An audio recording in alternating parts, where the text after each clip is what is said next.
Hello दोस्तों, स्वागत है आप सबका मेरे YouTube channel Sachin education hub पर। दोस्तों, आज की वीडियो में हम डिस्कस करेंगे सबसे पहले तो ऑर्गेनाइजेशनल बिहेवियर के यूजेस क्या हैं different different field of studies में। मतलब बहुत सारी ऐसी फील्ड ऑफ स्टडी हैं जिसमें ऑर्गेनाइजेशनल बिहेवियर का जो यूज़ है वो बहुत इंपॉर्टेंट है। तो आज हम उसके बारे में यानी एप्लीकेशंस ऑफ ओबीवी आप कह सकते हो, जो आज हम डिस्कस करेंगे टॉपिक। और इसके साथ साथ इसके मेन एलिमेंट्स कौन से हैं वो मैंने बताने हैं।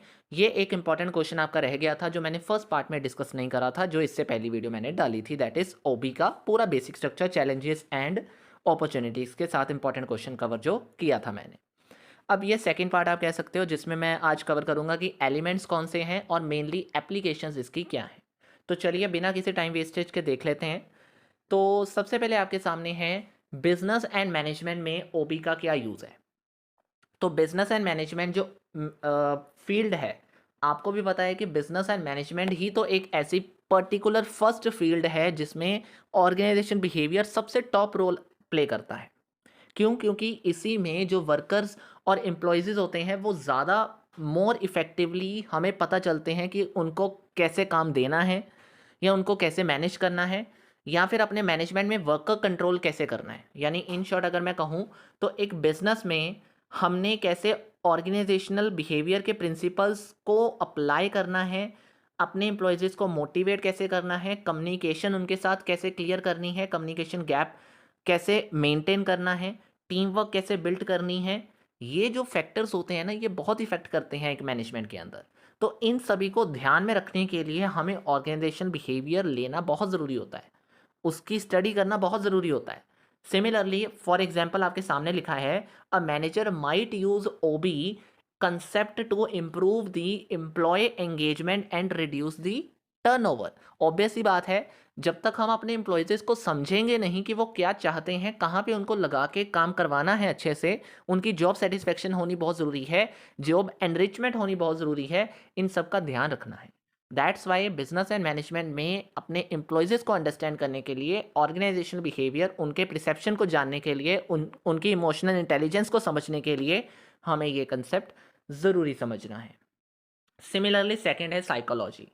साइकोलॉजी के अंदर जब हम बात करते हैं तो मैंने अभी बात करी अपने माइंडसेट के बारे में जानकारी लेना। तो ऑब्वियस ही बात है, साइकोलॉजिस्ट जो होते हैं वो भी ऑर्गेनाइजेशनल बिहेवियर का इस्तेमाल करते हैं। क्यों? To explore how individual personalities, attitude and emotion impact their performance and satisfaction at the work. एक काम करने वाली प्लेस के ऊपर एक पर्सन के खुद के यानी एक एम्प्लॉय की खुद की पर्सनैलिटी कैसे इफेक्ट करती है, उनके खुद के एटीट्यूड यानी मैं इस काम को नहीं कर सकता या फिर ये काम मेरे लिए ही बना है, ऐसे कुछ जो हमारे एटीट्यूड्स होते हैं और जो हमारी इमोशनल फीलिंग्स, इमोशनल इंटेलिजेंस होती है, वो कैसे इफेक्ट कर रही है, जो मैंने फर्स्ट पॉइंट में भी बताया आपको, उस तरीके से अब ये कह सकते हो कि साइकोलॉजिस्ट भी इस फील्ड में इस चीज़ को ध्यान में रखते हैं। वो इस चीज़ को देखने के लिए ही ऑर्गेनाइजेशन बिहेवियर का इस्तेमाल करते हैं। For example, studying and psychology of the leadership can help to identify the effective leadership style. तो ऑब्वियस सी बात है, जब आप लीडरशिप की साइकोलॉजी और स्टडिंग करो, मतलब studying the psychology of the leadership, मतलब लीडरशिप का कंसेप्ट अंडरस्टैंड करोगे तो उससे क्या हेल्प होने वाली है आपको। आप इफेक्टिव लीडरशिप स्टाइल्स के बारे में जान सकते हो कि कौन कौन से लीडरशिप स्टाइल्स होते हैं और कौन कौन से किस चीज़ के लिए कितना ज़रूरी है, right. Next is sociology. Sociology मतलब क्या है कि जो ऑर्गेनाइजेशनल बिहेवियर है वो सोशियोलॉजी में कैसे काम आता है, to analyse the group dynamics, power structure and impact of organisational culture. यानी सोशियोलॉजी जब हम बात करते हैं तो किस तरीके से ग्रुप ग्रुप बिहेव कर रहा है, किस तरीके से पावर स्ट्रक्चर मेंटेन करना है, मतलब कितनी अथॉरिटी और रिस्पॉन्सिबिलिटी रिलेशनशिप को मेंटेन करना है कैसे, और ऑर्गेनाइजेशन का जो कल्चर होता है, यानी ऑर्गेनाइजेशन में जो डिफरेंट डिफरेंट डाइवर्सिटी वाले पर्सन्स काम कर रहे हैं उनका क्या इम्पैक्ट पड़ रहा है। इन चीज़ों की अंडरस्टैंडिंग के लिए सोशियोलॉजी के अंदर हम ऑर्गेनाइजेशनल बिहेवियर का इस्तेमाल भी करते हैं। Research might focus on how organizational practices affect the social equity and inclusion। जो रिसर्च है उसमें हमारा ये मेन फोकस रहता है ऑर्गेनाइजेशनल बिहेवियर को अंडरस्टैंड करते टाइम कि कैसे ऑर्गेनाइजेशनल की जो रूल्स और प्रैक्टिसेस हैं वो एक सोशल इक्विटी और इंक्लूजन को इफेक्ट भी करती हैं। हमारा ये फोकस रहता है। मतलब हमारी एक तरीके से एम्प्लॉय की social problems, group work, power structure, इन चीज़ों के ऊपर ज़्यादा फोकस रहता है जब हम सोशियोलॉजी के कंसेप्ट की बात करते हैं, उसमें जब ऑर्गेनाइजेशनल बिहेवियर का इस्तेमाल करते हैं तो। देयर आफ्टर ह्यूमन रिसोर्स, इस फील्ड का जब भी इस्तेमाल कर मतलब जब भी इस फील्ड की स्टडी हम करते हैं तो एक ही चीज़ इसमें मेनली होती है, रिक्रूटमेंट और सिलेक्शन के बारे में या ट्रेनिंग एंड डेवलपमेंट के बारे में। सिमिलरली जो ऑर्गेनाइजेशनल बिहेवियर है वो इसीलिए एचआर प्रोफेशनल्स यूज़ करते हैं ताकि वो रिक्रूटमेंट के टाइम पे एक ऑर्गेनाइजेशनल मतलब एक जो ओबी है उसका इस्तेमाल करके ये देख सके कि जो पर्सन आ रहा है उसका नेचर कैसा है। सिमिलरली सिलेक्शन के टाइम पे वो अच्छे से देखेंगे उनका एटीट्यूड, उनका बिहेवियर, उनका स्ट्रेस लेवल कितना है, ये सब चीज़ें। और जब ट्रेनिंग और डेवलपमेंट प्रोग्राम करवा रहे होंगे तब वो उनकी वर्क कैपेबिलिटीज़ को साथ में अंडरस्टैंड करेंगे, उनका मतलब जो वर्क एटीट्यूड है उसको जानने की कोशिश करेंगे। तो इन सब चीज़ों का ध्यान रखने के लिए एचआर प्रोफेशनल्स भी ओबी का इस्तेमाल करते हैं। हेल्थ केयर सेंटर में जैसे कोई ज़्यादा इंपॉर्टेंट नहीं है ये पॉइंट, वैसे फिर भी हेल्थ केयर सेंटर में भी ओबी इस्तेमाल कर लिया जाता है, यानी ऑर्गेनाइजेशनल बिहेवियर की स्टडी देखी जाती है ताकि हम हेल्थ केयर के फील्ड में भी जो हमारा टीम वर्क है, जो हमारा मेडिकल प्रोफेशनल के साथ अच्छा कम्युनिकेशन होना चाहिए, हमारे पेशेंट्स के साथ हमारा बिहेवियर और नेचर कैसा होना चाहिए, पोलाइट कैसे रहना है, किस तरीके से बिहेव करना है, पेशेंट्स की केयर कैसे करनी है, इन चीज़ों को देखने और समझने के लिए भी कई बार जो हेल्थ केयर सेंटर में ऑर्गेनाइजेशनल बिहेवियर का जो कंसेप्ट है वो भी अंडरस्टैंड किया जाता है, इस्तेमाल किया जाता है।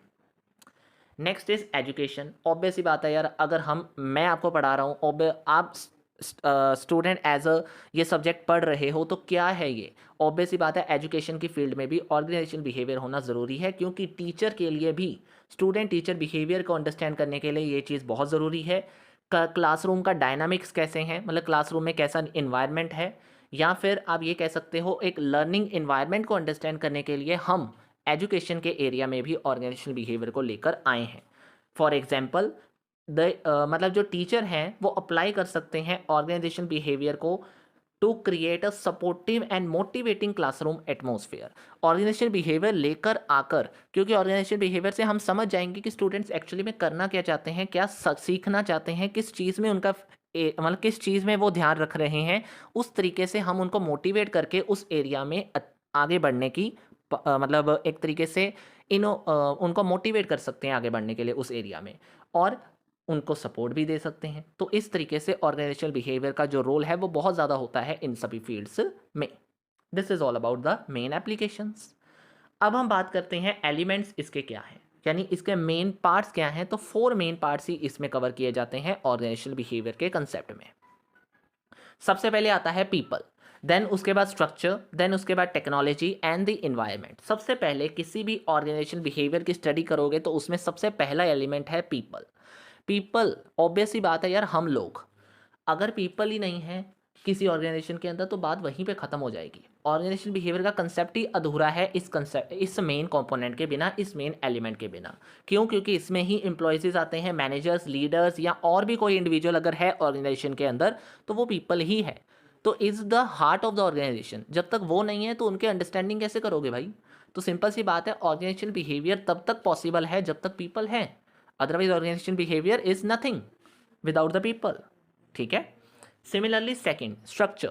स्ट्रक्चर, एक ऑर्गेनाइजेशन का स्ट्रक्चर डिज़ाइन होना चाहिए। मतलब ऑर्गेनाइजेशन स्ट्रक्चर क्या होता है? एक फ्रेमवर्क है जिसमें हमें पता है कि हमने किसको कितना टास्क देना है, कितनी रिस्पॉन्सिबिलिटीज़ डिवाइडेड हैं, कोऑर्डिनेशन कैसे इन्वॉल्व है उसके, इसमें रिपोर्टिंग रिलेशनशिप्स क्या हैं। जब ये सब चीज़ें डिफाइन होंगी ना तो ऑब्वियस ही बात है वहाँ पे अच्छे से अंडरस्टैंडिंग हो जाएगी कि कहाँ पे किस चीज़ की लैकिंग है, किस चीज़ पे हमने किस एम्प्लॉयज़ को आगे बढ़ाना है, कैसे टीम वर्क बिल्ड करना है, कोऑर्डिनेशन इन्वॉल्व रखना है। इन सब चीज़ों का ध्यान में आपको रखना पड़ेगा।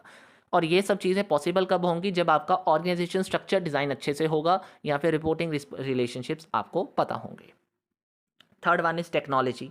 टेक्नोलॉजी की फील्ड भी एक बहुत इंपॉर्टेंट पार्ट है ऑर्गेनाइजेशन बिहेवियर के अंदर। ये भी एक थर्ड मेन एलिमेंट माना जाता है कि अगर आपके मतलब जो पर्सन्स हैं वो हैं आपके ऑर्गेनाइजेशन में, ऑब्वियसली बात है पीपल्स काम कर रहे हैं, स्ट्रक्चर अच्छा है, तो टेक्नोलॉजी भी एक इम्पॉर्टेंट पार्ट है जिसमें टूल्स, सिस्टम या कोई भी प्रोसेस अगर आप कर रहे हो वो मानी जाती है, इस केस में आ जाती है। मतलब अगर आप टेक्नोलॉजी की बात कर रहे हो तो उसमें टूल, प्रोसेसेस, सिस्टम, ये सब चीज़ें कवर हो जाती हैं।